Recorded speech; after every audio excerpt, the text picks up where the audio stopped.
రామలక్ష్మణులు ఇంద్రజిత్తు చేసినటువంటి యుద్ధంలో మూర్ఛపడిపోయిన తర్వాత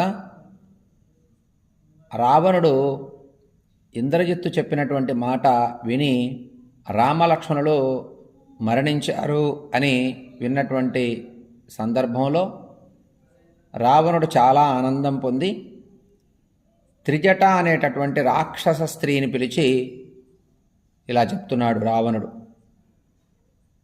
ఓ రాక్షస స్త్రీలారా, సీతను మీరు పుష్పక విమానం ఎక్కించుకొని రామలక్ష్మణులు మరణించి పడిపోయి ఉన్నటువంటి ప్రదేశానికి తీసుకెళ్ళండి. సీతని విగత జీవుల్లాగా పడిపోయి ఉన్నారు. ఇంద్రజిత్తు చేసినటువంటి యుద్ధంలో రామలక్ష్మణులు వానరులు మరణించారు.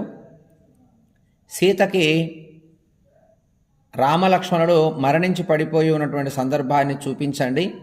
అప్పుడు కానీ రావణుడి పరాక్రమాన్ని సీత నమ్ముతుంది, విశ్వసిస్తుంది, నా యొక్క కోరికను తీరుస్తుంది అని రావణుడు త్రిజట అనేటటువంటి రాక్షసికి చెప్పటం జరుగుతుంది.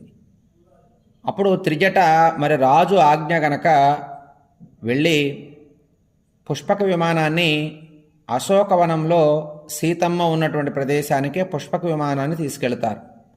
పుష్పక విమానం అక్కడికి వస్తుంది. ఆవిడ్ని ఎక్కించుకుంటారు.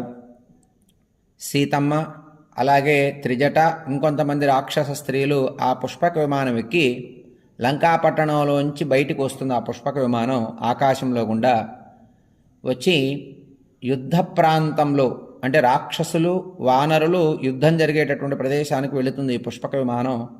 కొంత దూరం నుండి రామలక్ష్మణులు నేలపైన బాణాలు శరీరం నిండా గుచ్చుకొని పడిపోయి స్పృహ లేకుండా మూర్ఛపడిపోయినటువంటి స్థితిలో ఉన్నప్పుడు వానరులంతా కూడా రామలక్ష్మణులు చుట్టుముట్టి రామలక్ష్మణులు కాపాడుకుందామని వానరులంతా చుట్టూ గుమ్ముగూడతారు.